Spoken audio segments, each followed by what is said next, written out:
إنما المؤمنون الذين إذا ذكر الله وجلت قلوبهم وإذا تليت عليهم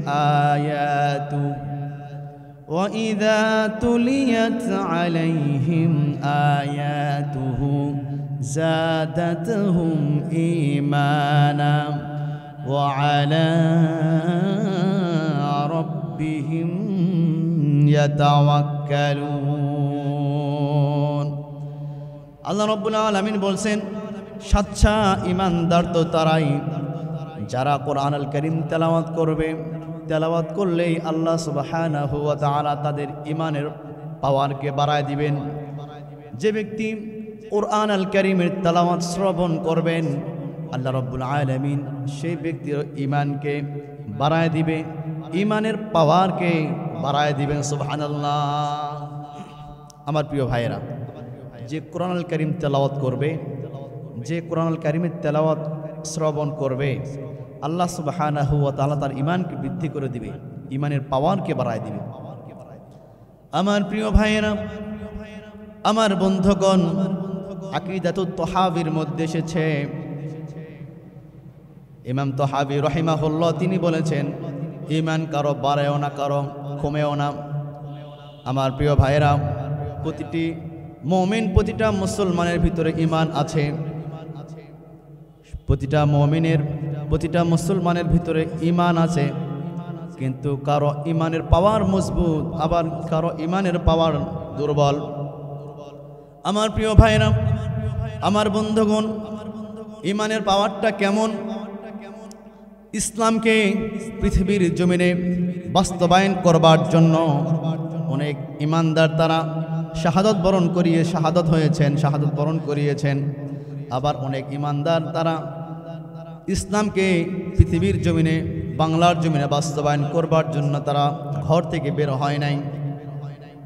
আমার প্রিয় ভাইরা, আমার বন্ধুগণ, অনেক ঈমানদার আছে মুয়াজ্জিন সাহেব যখন মসজিদে আজান দেয়, আজান শেষ হওয়ার মাত্র তারা ফজরের নামাজ জামাতের সঙ্গে আদায় করার জন্য মসজিদে হাজির হয়ে যায়। আর একজন ঈমানদার আছে যে ফজরের আজান হয়ে যায়, আজান সে শুনতে পায় না, নামাজও পড়ে না। একজন ঈমানদার ফজরের নামাজ জামাতের সঙ্গে আদায় করে, আর একজন ঈমানদার সে ফজরের সময় ঘুম থেকে উঠতেই পারে না, মসজিদে আসতেই পারে না। সেই ঈমানদার সপ্তাহে একদিন নামাজ পড়ে, শুধু শুক্রবার, ঠিক কিনা বলেন? আমার প্রিয় ভাইরা, আমার বন্ধুগণ, আল্লাহ রাব্বুল আলামিন বলছেন যে ব্যক্তি কোরআনুল কারীম তেলাওয়াত করবে, যে ব্যক্তি কোরআনুল কারীমের তেলাওয়াত শ্রবণ করবে, আল্লাহ রাব্বুল আলামিন তাদের ঈমানকে, ঈমানের পাওয়ারকে বুলন্দ করে দিবে। কোরআনুল কারীম তেলাওয়াত করলে, কোরআন শিখলে, কোরআন মানলে আমাদের দ্বিতীয় নম্বর ফায়দা, দুই নম্বর লাভটি হচ্ছে, আমার প্রিয় ভাইরা, যারা কোরআনুল কারীম তেলাওয়াত করে, যারা ইসলামের বিধিবিধান মোতাবেক যারা নিজের জীবনকে গঠন করে, এই ব্যক্তিদের কোনো ক্ষতি নাই, কোনো লস নাই, বরঞ্চ তারা সফল কাম হয়েছে। সুবহানাল্লাহ বিহামদি। আমার প্রিয় ভাইরা, আমার বন্ধুগণ, কোরআনুল কারীমের 29 নম্বর সূরা, 22 নম্বর পারা, সূরা ফাতিরের 29 নম্বর আয়াতে আল্লাহ সুবহানাহু ওয়া তাআলা বলছেন, ইন্নাল্লাযীনা ইয়াতলুনা কিতাবাল্লাহি ওয়া আকামুস সালাহ ওয়া আনফাকু মিম্মা রাযাকনাহুম সিররাও ওয়া আলানিয়া। আমার প্রিয় ভাইরা, আল্লাহ সুবহানাহু ওয়া তাআলা বলছেন, যারা আমি আল্লাহ আমাকে খুশি করার জন্য, আমি আল্লাহ আমার জন্য যারা কোরআনুল কারীম তেলাওয়াত করে, ইন্নাল্লাযীনা ইয়াতলুনা কিতাবাল্লাহ, আমি আল্লাহর কিতাব যে তেলাওয়াত করে, আমি আল্লাহ আমার জন্য, ওয়া আকামুস সালাহ, যারা নামাজ কায়েম করে, নামাজকে প্রতিষ্ঠা করে, ওয়া আনফাকু মিম্মা রাযাকনাহুম সিররাও ওয়া আলানিয়া।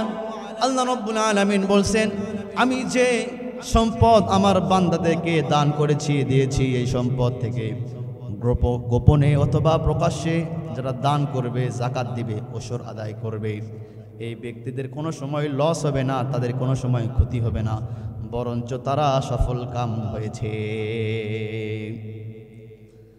আমার প্রিয় ভাইয়েরা, আল কোরআন আল কারীম যদি কেউ তেলাওয়াত করে, আমার নবী আমার আল্লাহ সুবহানাহু ওয়া তাআলা বলছেন, যদি কেউ কোরআন আল কারীম তেলাওয়াত করে সেই ব্যক্তির কোনো ক্ষতি হবে না, সেই ব্যক্তির কোনো লসও হবে না, বরঞ্চ সেই ব্যক্তি সফল কাম হয়ে যাবে। আমার প্রিয় ভাইরা, আর আল্লাহ রাব্বুল আলামিন বলেছেন ওয়াকিমিস সালাহ, নামাজকে প্রতিষ্ঠা যে করবে, নামাজ কায়েম করবে। আমার প্রিয় ভাইরা, 98% মুসলমানের বাংলাদেশ, শুধু নামে বাংলাদেশ, বাংলাদেশে আমরা আছি, নামে এই বাংলাদেশে আমরা বসবাস করছি। 98% মুসলমানের বাংলাদেশ, কিন্তু বাংলাদেশে রাষ্ট্রীয়ভাবে এই নামাজকে কিন্তু প্রতিষ্ঠিত করা হয় নাই। আমার প্রিয় ভাইরা, লকডাউনের সময়, করোনা ভাইরাসের সময় যদি কেউ মাস্ক না পরতো, মাস্ক না পরার কারণে তাকে শাস্তি দেওয়া হতো, 200 টাকা করে জরিমানা করা হতো। কিন্তু কেউ যদি কোনো মুসলমান যদি নামাজ না পড়ে, তাকে কোনো শাস্তিও দেওয়া হতো না। আমার প্রিয় ভাইরা, সেও রাষ্ট্রের ভয় হোক, যেভাবে হোক, সে তো নামাজ পড়তো। আমার প্রিয় ভাইরা, মুসলমানদের বাংলাদেশ, কিন্তু ইসলামী বিধিবিধান অনুযায়ী আমাদের এই রাষ্ট্রটা পরিচালিত হচ্ছে না। আমার প্রিয় ভাইরা, আল্লাহ সুবহানাহু ওয়া তাআলা নামাজকে কায়েম করতে বলেছেন। সুতরাং নামাজ আমি নিজে পড়ছি, আমার পরিবারকে পড়াইতে হবে, আমার ইউনিয়নকে নামাজ পড়াইতে হবে, ইউনিয়নের সমস্ত লোকদেরকে, আমার জেলাতে নামাজকে বাস্তবায়ন করতে হবে, আমার রাজধানীতে নামাজকে বাস্তবায়ন করতে হবে। শুধু রাজধানী নয়, সারা বিশ্বে, সারা পৃথিবীতে নামাজকে প্রতিষ্ঠিত করতেই হবে। ঠিক কিনা মুসলমান? সম্মানিত হাজিরিন, নামাজকে প্রতিষ্ঠা করতে হবে আমাদেরকে। আমার প্রিয় ভাইয়েরা, তাহলে যে ব্যক্তি কোরআনুল কারীম তেলাওয়াত করবে, নামাজকে প্রতিষ্ঠা করবে, আর আল্লাহ রাব্বুল আলামিন যে সম্পদ দান করেছেন, এই সম্পদ থেকে, হালাল মাল থেকে গোপনে অথবা প্রকাশ্যে যে আল্লাহ রাস্তায় দান করবে, যে অশর আদায় করবে, সে ব্যক্তি সফল কাম, তার কোনো ক্ষতি হবে না। আমার প্রিয় ভাইরা, কোরআনুল কারীম তেলাওয়াত করলে, কোরআনুল কারীম শিক্ষা অর্জন করলে আমাদের যে 3 নম্বর ফায়দা। আমার প্রিয় ভাইরা, সুনানে তিরমিজি শরীফের 2910 নম্বর হাদিস, আমার নবীজি মুহাম্মাদুর রাসূলুল্লাহ সাল্লাল্লাহু আলাইহি ওয়াসাল্লাম তিনি বলেন, যখন কোনো আমার উম্মতি আল কোরআন আল কারীম শিক্ষা অর্জনের জন্য, বা যখন আমার কোনো উম্মতি কোরআন আল কারীম তেলাওয়াত করার জন্য একটি হরফ তার জবান দিয়ে উচ্চারণ করবে, আল্লাহ রাব্বুল আলামিন সঙ্গে সঙ্গে একটি হরফ উচ্চারণের বিনিময়ে আল্লাহ রাব্বুল আলামিন 10টি নেকি সেই ব্যক্তিকে দান করবেন। আমার প্রিয় ভাইরা, আমি এখানে শুধু যদি বলি আলিফ, সঙ্গে সঙ্গে আমার 10টি নেকি হয়ে গেল অর্জন। আর আপনারা যারা আমার কথাগুলি শ্রবণ করছেন, প্রত্যেক ব্যক্তির জন্য আল্লাহ রাব্বুল আলামিন 10টি করে নেকি দান করলেন। সুবহানাল্লাহ। আমার প্রিয় ভাইরা, আমি এখানে শুধু আলিফ বললাম, শুধু আমি কি সওয়াব পেলাম, এর মধ্যেই সীমাবদ্ধতা নাই। আমার প্রিয় ভাইরা, আমার যতগুলো উস্তাজ আছে, যতগুলো আসাতিদা ইকরাম আছে, সমস্ত আসাতিদা ইকরামের যে আসাতিদা ইকরামগুলো আমাকে কোরআন শিখিয়েছেন, হাদিস শিখিয়েছেন, ফিকা শিখিয়েছেন, প্রতিটা আসাতিদা ইকরাম 10টি করে নাকি তাদের আমলনামায় যোগ হয়ে যাবে। সম্মানিত হাজিরিন, কোরআনুল কারীমের একটি হরফ উচ্চারণগুলো 10টি নাকি আল্লাহ পাক দান করেন। সুবহানাল্লাহ। শুধু তাই নয় যে একটি হরফ উচ্চারণ করবে, তার মার আমলনামায় 10টি নাকি জমা হয়ে যাবে, তার বাবার আমলনামায় 10টি নাকি জমা হয়ে যাবে, তার সমস্ত আসাতিদা ইকরামের আমলনামায় 10টি করে নাকি জমা হয়ে যাবে। সুবহানাল্লাহ। আর আমি যদি এখানে বলি শরিয়া, কি আমার আমলনামায় কি 10টি নাকি জমা হয়েছে? হয় নাই। আমি যদি এখানে বলি ABC, কি আমার আমলনামায় কি নাকি জমা হয়েছে? হয় নাই।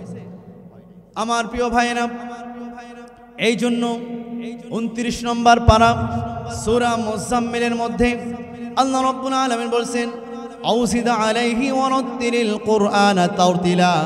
পৃথিবীর যত কিতাব এসেছে সমস্ত কিতাবকে এভাউট করে, সমস্ত কিতাবকে, সমস্ত গ্রন্থকে, সমস্ত শিক্ষাকে এভাউট করে, উপেক্ষা করে আল কোরআন আল কারীম তেলাওয়াত করো। আমার প্রিয় ভাইরা, আল্লাহ রাব্বুল আলামিন বলছেন, তোমরা অন্য কিতাবগুলোকে, এলেমগুলোকে এভাউট করে, উপেক্ষা করে আল কোরআন আল কারীম তোমরা শিক্ষা অর্জন করো, শেখো। কিন্তু আমরা বান্দারা, আমরা কোরআনকে বাদ দিচ্ছি। আমরা কোরআনকে বাদ দিয়ে আমরা দুনিয়াবি শিক্ষার দিকে আমরা অগ্রসর হচ্ছি, ঠিক কিনা বলেন? আমার প্রিয় ভাইয়েরা, দুনিয়াবি শিক্ষা অর্জন করতে হবে, হ্যাঁ শিখেন, কিন্তু আগে এলমে দিন শিক্ষা করতে হবে আমাদেরকে।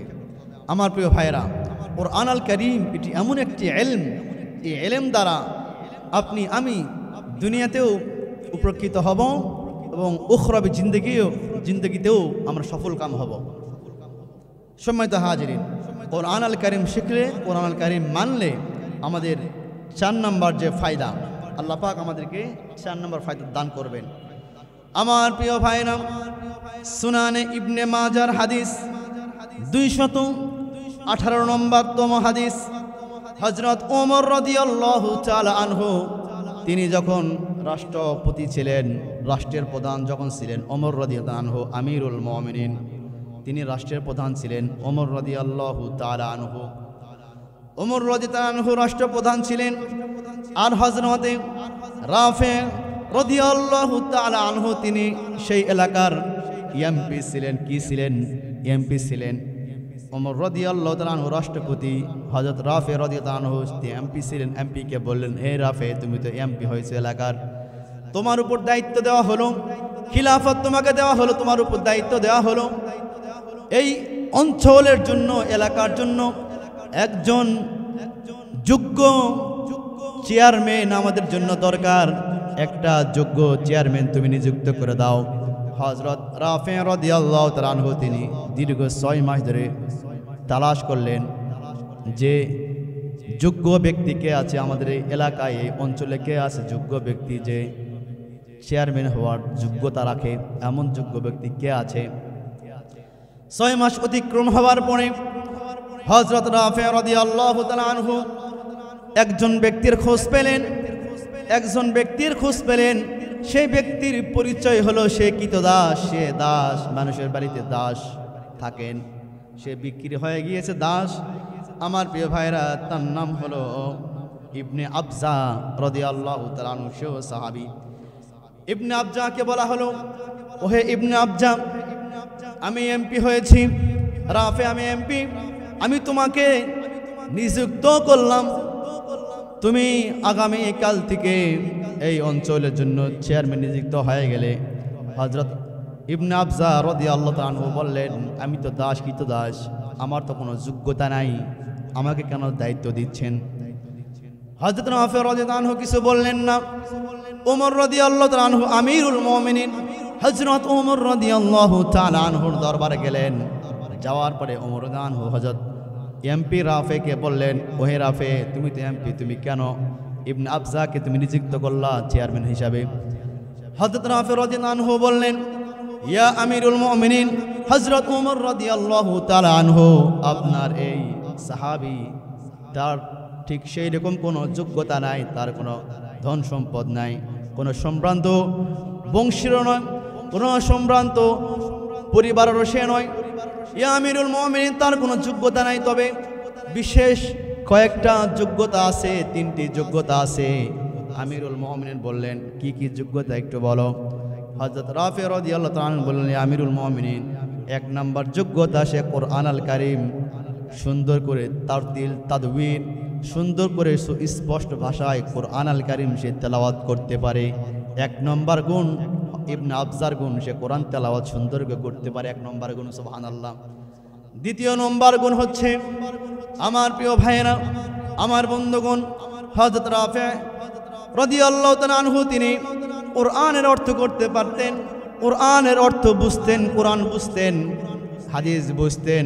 ইয়া আমিরুল মুমিনিন, ইবনে আবজা তিনি কোরআন বুঝতেন, অর্থ করতে পারতেন, হাদিস বুঝতেন, কোরআন বুঝতেন, ব্যাখ্যা বিশ্লেষণ বুঝতেন। এই কারণে হযরত ইবনে আবজাকে চেয়ারম্যান হিসাবে নিযুক্ত করেছি। 3 নম্বর গুণ হচ্ছে আমার প্রিয় ভাইয়েরা, ইবনে আবজার 3 নম্বর গুণ হচ্ছে ইবনে আবজা রাদিয়াল্লাহু আনহু তার বিশেষ 3 নম্বর গুণ, সে কোরআন এবং হাদিস অনুযায়ী আমল করে। কোরআন এবং হাদিস অনুযায়ী সে আমল করে, যা জানে সেই এলেম অনুযায়ী আমল করার কারণে আমি তাকে অঞ্চলের চেয়ারম্যান হিসেবে নিযুক্ত করে দিলাম। ওমর রাদিয়াল্লাহু আনহু বললেন, এ রাফে, তুমি যে ফয়সালা দিয়েছ, এই ফয়সালায় আমি ঐকমত পোষণ করলাম, আমি তোমার প্রতি খুশি হয়ে গেলাম। যে ব্যক্তি এমপি হবে, মন্ত্রী হবে, চেয়ারম্যান হবে, তার প্রথম জ্ঞান থাকতে হবে সে যেন কোরআন পড়তে পারে, কোরআন যেন বোঝে এবং কোরআন সুন্নাহ অনুযায়ী যেন আমল করে। ঠিক কিনা বলেন? আমার প্রিয় ভাইরা, আমাদের এমপি হয়েছে, আমাদের মন্ত্রী হয়েছে, যে এমপিরা নামাজ আদায় করে না, যেই মন্ত্রীরা নামাজ পড়তে চায় না, যে এমপি মন্ত্রীরা সুদের সঙ্গে জড়িত আছে, যে এমপি মন্ত্রীরা ঘুষের সঙ্গে জড়িত আছে, যে এমপি মন্ত্রীরা সুদ, ঘুষ, জিনা, ব্যভিচার, ইয়াবা, এমনকি বাংলাদেশের অর্থ বিদেশে পাচার করছে। ঠিক কিনা বলেন?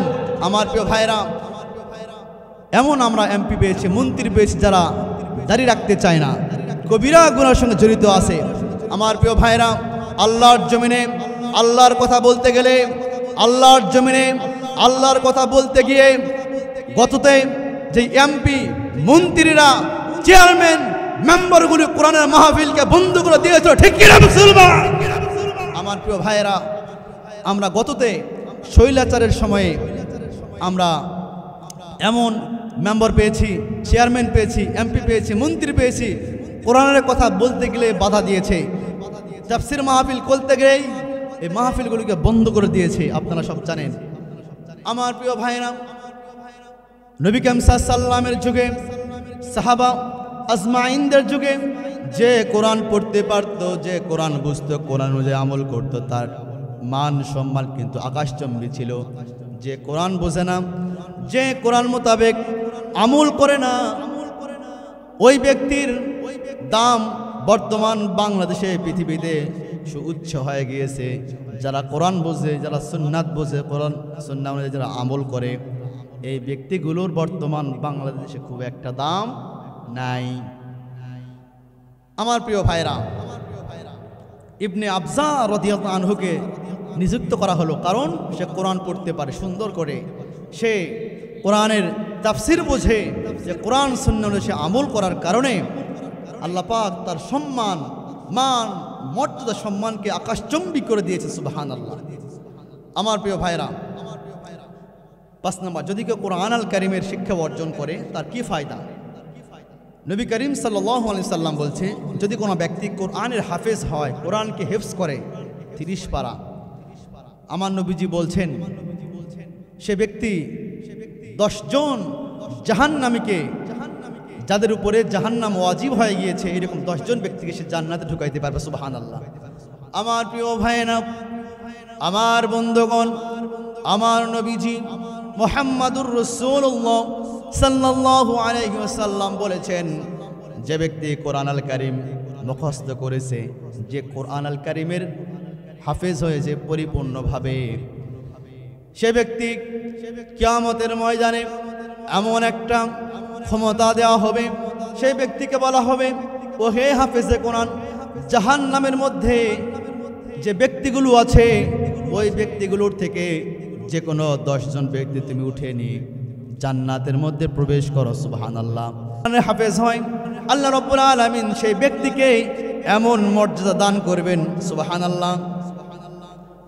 6 নম্বর, আমার প্রিয় ভাইরা, 6 নম্বর, যে কোরআন শিখবে, যে কোরআন মানবে, কোরআন যে আমল করবে, তার ফায়দা হচ্ছে, নবী করিম সাল্লাল্লাহু আলাইহি ওয়াসাল্লাম বলছেন, যে আলেম হবে, যে আলেমের কিয়ামতের দিন ঘোষণা দেওয়া হবে, যে ব্যক্তি আলেম, সে ব্যক্তিকে বলা হবে জাহান্নাম থেকে, যাদের উপরে ওই ব্যক্তির উপর জাহান্নাম ওয়াজিব হয়ে গিয়েছে, ওখান থেকে 40 জন ব্যক্তিকে নিয়ে আপনি জান্নাতে চলে যান। সুবহানাল্লাহ। আমার প্রিয় ভাইরা, যাদের উপরে জাহান্নাম ওয়াজিব হয়ে গিয়েছে, এমন 40 জন ব্যক্তিকে জাহান্নাম থেকে একজন আলেম জাহান্নামী 40 জন জাহান্নামীকে নিয়ে জান্নাতের মধ্যে প্রবেশ করতে পারবে, এমন ক্ষমতা, এমন মর্যাদা তাকে দেওয়া হবে হাসরের মাঠে। সুবহানাল্লাহ। কোরআনুল কারীম, কোরআন বুঝলে, কোরআন মানলে, কোরআন অনুযায়ী আমল করলে এই লাভগুলি হবে। আচ্ছা, যে ডক্টর, যে ইঞ্জিনিয়ার, যে ব্যারিস্টার, যে উকিল, এসপি, ডিসি, পুলিশ, সাধারণ শিক্ষক, এদের কি কারো এরকম মর্যাদা দেওয়া হবে?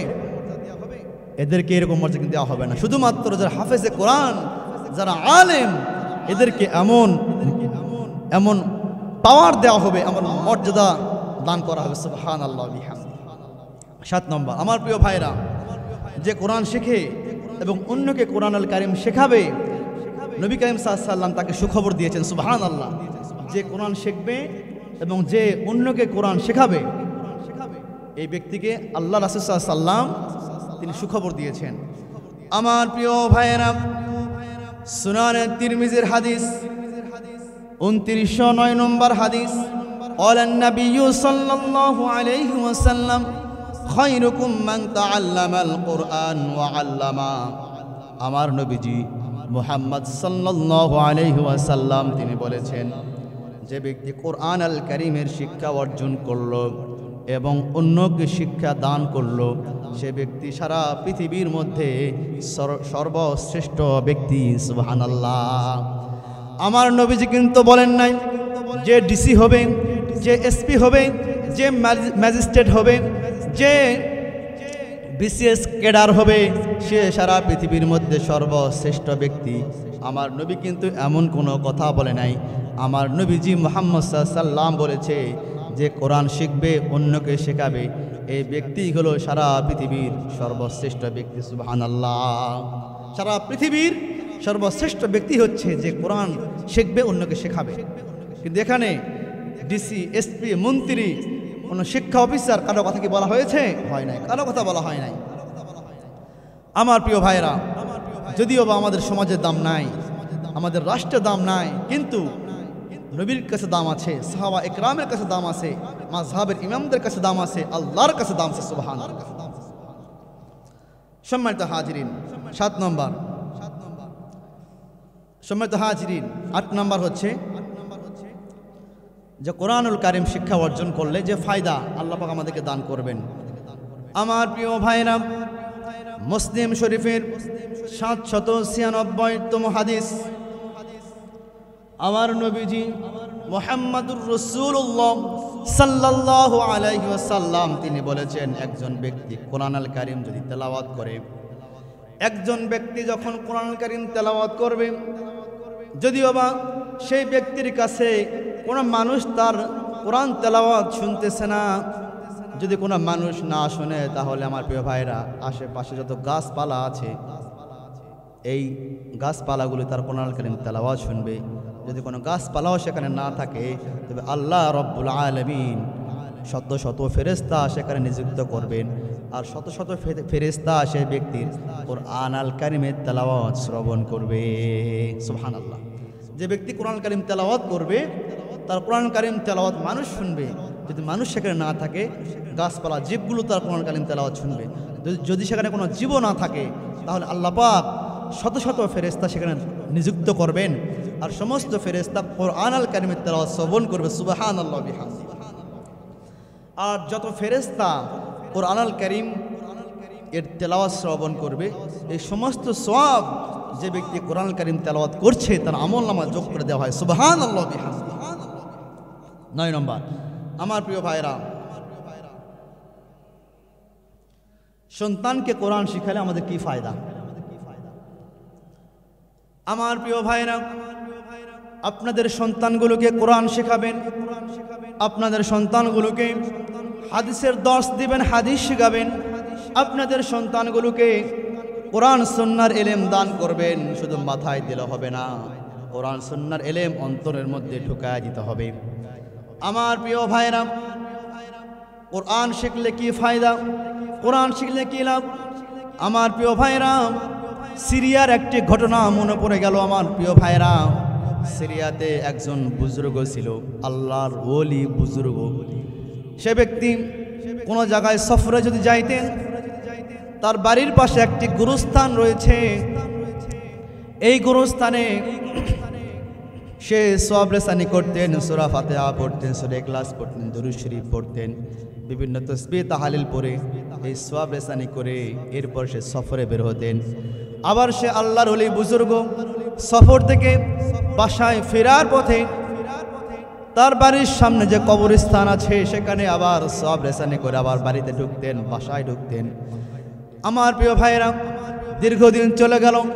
ইন দ্য মিন টাইম সে বুজুর্গ ভাবতেছেন, আমি যে সওয়াবগুলি পাঠাচ্ছি, কবরবাসীরা রুহগুলো কিভাবে সওয়াবগুলো নিচ্ছেন আমি একটু দেখতে চাই। আমার প্রিয় ভাইরা, মিশকাতে শরা মেরকাতের মধ্যে এসেছে, যদি কোনো ব্যক্তি 3টি ঈমান অর্জন করতে পারে, ঈমানে লফজি, ঈমানে যিহনি আর ঈমানে গায়বী, এই 3টি ঈমান যদি কেউ অর্জন করতে পারে আমার ভাইরা, তাহলে আল্লাহ রাব্বুল আলামিন নূরের জগৎ থেকে একটি নূর তার দিলের মধ্যে দিয়ে দিবে, আর সঙ্গে সঙ্গে তার বাসিরাত খুলে যাবে, অন্তর্চক্ষু খুলে যাবে। চক্ষু বন্ধ করলে সে এখান থেকে মদিনাতুল মুনাওয়ারা দেখতে পারবে, চক্ষু বন্ধ করলে এখান থেকে সে মক্কাতুল মুকাররমা দেখতে পারবে। আমার প্রিয় ভাইরা, যারা আল্লাহ ওয়ালা বুজুর্গ, এদের বাসিরাত খোলা, সে আল্লাহর ওলি ভাবতেছেন, আমি এতদিন ধরে সওয়াব রেসানি করতেছি, আমি একটু দেখতে চাই আমি যে সওয়াবগুলো পাঠালাম এই সওয়াবগুলো তারা কিভাবে নিচ্ছে, কিভাবে গ্রহণ করতেছে। আল্লাহর ওলি বুজুর্গ মুরাকাবার মধ্যে বসে গেলেন।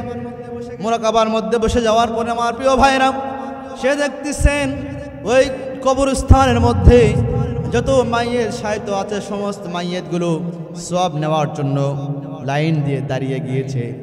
আর একটা বৃদ্ধ রুহু, একটা বৃদ্ধ মহিলা তার কবর থেকে সে ওঠে নাই। সে ব্যতীত সমস্ত মাইয়েতগুলো সওয়াব নিয়ে চলে গেল। গত কয়েকদিন পূর্বে আবার সফরে বের হচ্ছেন সে আল্লাহর ওলি বুজুর্গ।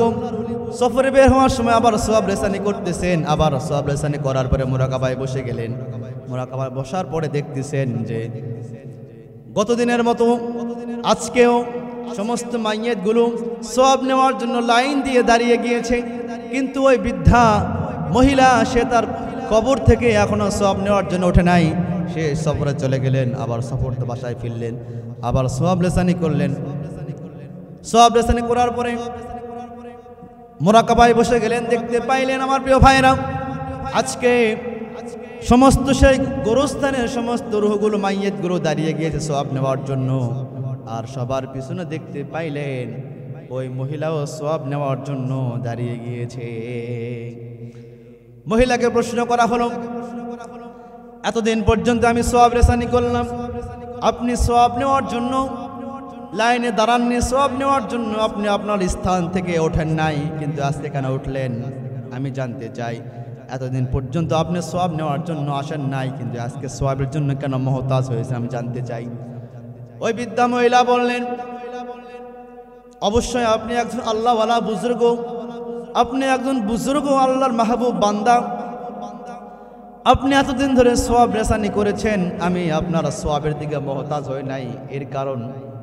এর কারণ হচ্ছে আমি যখন পৃথিবীতে বেঁচে ছিলাম আমার স্বামী মারা গিয়েছে, আগেই অল্প বয়সে মারা গেছে। আমার একটি সন্তান ছিল, এই সন্তানকে আমি হাফেজে কোরআন বানিয়েছি। আমার সেই সন্তানটি দোকান করত, আর সে দোকানের মধ্যে বসে বসে প্রতিদিন 1 পারা 2 পারা করে তেলাওয়াত করত। আমার সন্তানটি 1 পারা 2 পারা করে প্রতিদিন তেলাওয়াত করত। যে তেলাওয়াত করত আমার সন্তানটি, ওই পরিমাণ সওয়াব আমার আমলনামায় যোগ হয়ে যেত। আমার সন্তান যে পরিমাণ সওয়াব প্রতিদিন অর্জন করত সেখান থেকে বরকতান আল্লাহ পাক আমার আমলনামাতেও ওই পরিমাণ সওয়াব দান করত। আর এই জন্য আমি আপনার সওয়াবের দিকে মহতাজ হই নাই। তো আজকে কেন আমার সওয়াবের দিকে মহতাজ হয়েছেন? বৃদ্ধা মহিলা বললেন, আমার প্রিয় ভাইরা মনোযোগ দিয়ে শ্রবণ করেন। বৃদ্ধা মহিলা বললেন, এতদিন আপনার সওয়াবের দিকে আমি মহতাজ হই নাই, কিন্তু আজকে আপনার সওয়াবের দিকে মহতাজ হয়েছি। গত 20 দিন পূর্বে আমার সে হাফেজে কোরআন সন্তানটি রোড অ্যাক্সিডেন্টে মারা গিয়েছে। আমার সন্তান যখনই মারা গেছে আর কোরআন পড়তে পারে না, কোরআন তেলাওয়াত করতে পারে না, আর আমার ওই সোয়াবের রাস্তাটাও বন্ধ হয়ে গিয়েছে, আর আমার আমলনামায় আর সোয়াব যোগ হয় না। এই কারণে আজকে আমি আপনার সোয়াবের দিকে মহতাজ হয়েছি। আল্লাহু আকবার। আমার প্রিয় ভাইরা, সন্তান যদি কোরআন আল কারীম তেলাওয়াত করে তাহলে পিতামাতা কবরে শুয়ে শুয়ে সব পাবে। সন্তান যদি একবার আলিফ বলে, পিতামাতা যে আলিফ বলার যে সওয়াব 10টি নেকি, এটা মা বাবার আমলনামা যোগ করা হয়ে যায়। আমার প্রিয় ভাইরা, এই জন্য সন্তানগুলিকে আপনারা কোরআন শেখাবেন, আলেম বানাবেন, বলি আল্লাহুম্মা আমিন। 10 নম্বর, সম্মানিত হাজিরিন, কোরআনওয়ালাকে সম্মান করা। কোরআনওয়ালাকে, যাদের মধ্যে কোরআনের জ্ঞান আছে, যাদের মধ্যে নবীজির হাদিসের সুন্নাহের জ্ঞান আছে, এদেরকে সম্মান করতে হবে। আমার প্রিয় ভাইরা, সুনানে আবু দাউদের 4843 নম্বর হাদিস, আমার নবীজি মুহাম্মাদুর রাসূলুল্লাহ সাল্লাল্লাহু আলাইহি ওয়াসাল্লাম তিনি বললেন, কোরআনওয়ালাকে সম্মান করা মানে আল্লাহকে সম্মান করা। সুবহানাল্লাহ। যে ব্যক্তির মধ্যে কোরআন আছে, যার মধ্যে হাদিসের জ্ঞান আছে, এলেম আছে, যে ব্যক্তি কোরআন এবং হাদিস অনুযায়ী আমল করে, এই ব্যক্তিগুলোকে সম্মান করা মানে আল্লাহকে সম্মান করা। কিন্তু বাংলাদেশে যাদের মধ্যে কোরআন আছে, হাদিসের জ্ঞান আছে, কোরআন সুন্নাহর যারা আমল করে, এদের প্রতি বেশি জুলুম হচ্ছে। ঠিক কিনা বলেন? এদের প্রতি বেশি জুলুম হচ্ছে। আমার প্রিয় ভাইরা, 2 নম্বর হাদিসে বর্ণনা এসেছে, আমার নবীজি বলছেন, যাদের সাদা দাড়ি হয়েছে বার্ধক্যজনিত কারণে, যাদের মাথার চুলগুলো দাড়িগুলো সাদা হয়ে গিয়েছে, এই মুরব্বীদেরকে, সাদা দাড়িওয়ালাদেরকে সম্মান করতে বলেছেন আমার নবীজি। তাহলে সাদা দাড়িওয়ালাকে সম্মান করলে আল্লাহকে সম্মান করা হবে। 3 নম্বর, আমার প্রিয় ভাইরা, আমার নবীজি বলছেন, ন্যায়পরায়ণ শাসককে সম্মান করা। ন্যায়পরায়ণ শাসককে সম্মান করা, যে শাসক পর্দার বিধানকে, রাষ্ট্রীয়ভাবে পর্দার বিধানকে মানার জন্য বিধান জারি করবে, যে শাসক নামাজ কায়েমের জন্য রাষ্ট্রীয়ভাবে বিধান জারি করবে, যে শাসক বাংলাদেশের অর্থ বিদেশে পাচার করবে না, যে শাসক 5 ওয়াক্ত নামাজ আদায় করে, যে শাসক কোনো আলেমদের প্রতি জুলুম করে না, নির্যাতন করে না, যে শাসক কৃষকদেরকে শোষণ করে না, যে শাসক দেশের অর্থকে শোষণ করে না, এরকম ন্যায়পরায়ণ শাসককে সম্মান করা মানে আল্লাহকে সম্মান করা। কিন্তু আমাদের শাসক যদি জালেম হয়, তাহলে তার বিরুদ্ধে আমাদেরকে সোচ্চার হতে হবে মুসলমান। আমার প্রিয় ভাইরা, আমরা দোয়া করি আল্লাহ পাক আমাদেরকে ন্যায়পরায়ণ, ইসলাম যে শাসক, যে নেতা, যে ব্যক্তি ইসলাম পারে, ইসলাম বুঝে, কোরআন হাদিস বুঝে, কোরআন সুন্নাহ জ্ঞান রাখে, সে যেন আমাদের বাংলাদেশের সরকার হয়। আল্লাহুম্মা আমিন। আমরা এমন একটা সরকার চাই, যে সরকার কোরআন বুঝবে, যে সরকার হাদিস বুঝবে, যে সরকার কোরআন সুন্নাহ অনুযায়ী আমল করবে, যে সরকার নামাজকে কায়েম করবে, যে সরকার পর্দার বিধানকে ফরজ করে দেবে বাংলার জমিনে, যে সরকার প্রতিটা চোর বাটপারের পরিপূর্ণভাবে বিচার করবে, এমন সরকার আমরা চাই। সম্মানিত হাজিরিন, 11 নম্বর হচ্ছে, নবী করিম সাল্লাল্লাহু আলাইহি ওয়াসাল্লাম বলেছেন, কোরআন শিক্ষা অর্জন করলে, যে ব্যক্তি কোরআন কারীম শিক্ষা অর্জন করবে, আল্লাহ পাক তার দাম বাড়ায় দিবেন। সুবহানাল্লাহ বিহামদিহি। আমার প্রিয় ভাইরা, যে ব্যক্তি কোরআনের জ্ঞান অর্জন করে, কোরআন সুন্নাহ অনুযায়ী নিজের জীবনকে গঠন করবে, আল্লাহ রাব্বুল আলামিন তার দামকে বাড়ায় দেন। সুবহানাল্লাহ। আমার প্রিয় ভাইরা, দেখেন সাহাবা আজমাইনদের যুগে, নবী রাসূলদের যুগে কোরআনওয়ালাদের কত সম্মান ছিল, হাদিসওয়ালাদের কত সম্মান ছিল। দেখেন আমার প্রিয় ভাইরা, আল্লাহ রাসূল সাল্লাল্লাহু আলাইহি সাল্লাম, নবী করিম সাল্লাল্লাহু আলাইহি সাল্লাম হাদিসের দর্স দিচ্ছেন, ইন দ্য মিন টাইম হাদিসের 10 সমাপ্তি হয়ে গেল। একজন সাহাবী শুধু লুঙ্গি পরিহিত অবস্থায় আল্লাহ রাসূলের সামনে এসে বসে পড়লেন। তার সেই সাহাবীর পরনে কোনো জামা ছিল না, কোনো গেঞ্জি, কোনো জুব্বা ছিল না, কোনো পাজামা ছিল না, কিচ্ছু ছিল না, শুধুমাত্র লুঙ্গি পরিধান অবস্থায় ছিল সেই সাহাবী আল্লাহ রাসূলের সামনে বসা। কিছুক্ষণ পরে জনৈক এক মহিলা আগমন করলেন আল্লাহ রাসূলের সামনে। আল্লাহ রাসূলকে সে বলতেছেন, ইয়া রাসূলুল্লাহি, ইয়া হাবিবাল্লাহ, ইয়া রাসূলুল্লাহ, আমি আপনাকে পছন্দ করি, আমি আপনাকে ভালোবাসি। ইয়া রাসূলুল্লাহ, ইয়া হাবিবাল্লাহ, আমি আপনার সঙ্গে বিবাহ বসতে চাই, আমি আপনাকে বিবাহ করতে চাই। ইয়া রাসূলুল্লাহ, ইয়া হাবিবাল্লাহ। মহিলা আল্লাহ রাসূল বলে, ইয়া রাসূলুল্লাহ, ইয়া হাবিবাল্লাহ, আমি আপনাকে ভালোবাসি, পছন্দ করি, আমি আপনাকে বিয়ে করতে চাই। আমার নবীজি বললেন, ওহে মহিলা, আল্লাহ রাব্বুল আলামিন থেকে ফয়সালা এখনো হয় নাই আমার বিয়ের বিষয়ে। আল্লাহ রাব্বুল আলামিন থেকে এখনো কোনো ইঙ্গিত আসে নাই, কোনো ফয়সালা আসে নাই, সুতরাং আমি এখন বিয়ে করতে পারবো না। মহিলা, তুমি চলে যাও। ইন দ্য মিন টাইম ওই সাহাবী লুঙ্গি পরা অবস্থায় বসা ছিলেন। সাহাবী এখন আল্লাহ রাসূল সাল্লাল্লাহু আলাইহি ওয়াসাল্লামকে বলতেছেন, ইয়া রাসূলুল্লাহ, ইয়া হাবিবাল্লাহ, আপনি যদি আমাকে অনুমতি দেন আমি একটা কথা আপনাকে বলতে চাই। ইয়া রাসূলুল্লাহ। আল্লাহ রাসূল সাল্লাল্লাহু আলাইহি ওয়াসাল্লাম বললেন, এ সাহাবী, কি বলতে চাও বলো। ইয়া রাসূলুল্লাহ, ইয়া হাবিবাল্লাহ, আপনার তো স্ত্রী আছে, আপনি বিবাহ করেছেন। ইয়া রাসূলুল্লাহ, ইয়া হাবিবাল্লাহ, আমার সম্পদ নাই, এই জন্য আমার সঙ্গে কেউ আমাকে তার মেয়েদের সঙ্গে আমাকে বিবাহ দেয় না, আমি গরিব, তাই আমার অর্থ নাই, এই কারণে আমার সঙ্গে কেউ বিবাহ দেয় না, আমার বিয়ে হয় না, এই কারণে অর্থ নাই, এই কারণে কোনো মেয়ে আমাকে পছন্দ করে না। ইয়া রাসূলুল্লাহ, ইয়া হাবিবাল্লাহ, এই মহিলা আপনাকে বিয়ের প্রস্তাব দিয়েছে। ইয়া রাসূলুল্লাহ, হাবিবাল্লাহ, আপনি তো তাকে বিবাহ করবেন না বলে দিয়েছেন।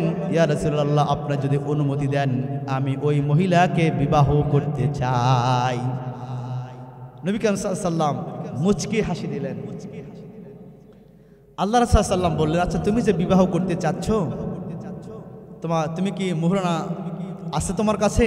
তুমি যে বিয়ে করতে চাচ্ছ, মোহর কি আছে তোমার? কি আছে? নবী কারীম সাল্লাল্লাহু আলাইহি ওয়াসাল্লাম বললেন, তোমার কি কোনো খেজুরের বাগান আছে? জনৈক সাহাবী বললেন, ইয়া রাসূলুল্লাহ, হাবিবাল্লাহ, আমার কোনো খেজুরের বাগান নাই। আল্লাহ রাসূল সাল্লাল্লাহু আলাইহি ওয়াসাল্লাম বলে, সাহাবী, তোমার কি কোনো জায়গা জমি আছে? সাহাবী বললেন, ইয়া রাসূলুল্লাহ, আমার কোনো জায়গা জমি নাই। আল্লাহ রাসূল আবার বললেন, ওহে সাহাবী, তোমার কি কোনো জায়গা জমি না, তোমার কি কোনো ঢাল তরবারি বা বল্লম আছে কিনা? সাহাবী বললেন, ইয়া রাসূলুল্লাহ, ইয়া হাবিবাল্লাহ, আমার ঢাল তরবারি বল্লম নাই। আল্লাহ রাসূল সাল্লাল্লাহু আলাইহি ওয়াসাল্লাম বললেন, তাহলে তোমার কি কোনো খেজুরের বিচি আছে? খেজুরের বিচি আছে নাকি তোমার বাসায়? আল্লাহ রাসূল সাহাবী বললেন, ইয়া রাসূলুল্লাহ, ইয়া হাবিবাল্লাহ, আমার বাড়িতে কোনো খেজুরের বিচি নাই, তাহলে তোমার কি আছে একটু বলো। জনৈক সাহাবী বললেন, ইয়া রাসূলুল্লাহ, ইয়া হাবিবাল্লাহ, আমি যেই পরনে লুঙ্গি পরে আছি এটাই আমার সম্বল, এটা ছাড়া আর কিছু নাই। আল্লাহু আকবার। সাহাবী এমন গরিব যে তার ঘর বাড়িও নাই, শুধু একটা ঘর আছে, আর কিচ্ছু নাই, তার জায়গা নাই, জমি নাই, খেজুরের বাগান নাই, খেজুরের বিচিও তার বাড়িতে নাই, শুধুমাত্র লুঙ্গি পরা আছে, এটাই তার সম্বল। আমার নবীজি মুহাম্মাদুর রাসূলুল্লাহ সাল্লাল্লাহু আলাইহি ওয়াসাল্লাম সেই সাহাবীকে বললেন, ওই সাহাবী, তুমি তাহলে মোহর কি দিবা? মোহর ছাড়া তো বিবাহ হবে না। সাহাবী বললেন, ইয়া রাসূলুল্লাহ, ইয়া হাবিবাল্লাহ, আমি যে পরনে লুঙ্গি পরে আছি, এই লুঙ্গিটি মাঝখান থেকে আমি ছিঁড়ব, মাঝখান থেকে আমি আলাদা করব এই লুঙ্গিটা আলাদা করে আলাদা লুঙ্গি আমি পরিধান করব, ব্যবহার করব, আর এই অর্ধেক লুঙ্গিটা আমার স্ত্রীকে আমি মোহর হিসাবে দেব। আল্লাহ রাসূল সাল্লাল্লাহু আলাইহি ওয়াসাল্লাম বলে, এভাবে হয় নাকি? এভাবে তো হবে না, সতর তো খুলে যাবে তোমার, এভাবে হবে না, যাও তুমি বাসায় চলে যাও। জনৈক সাহাবী মনটা খারাপ করে বাসার দিকে রওনা হচ্ছেন।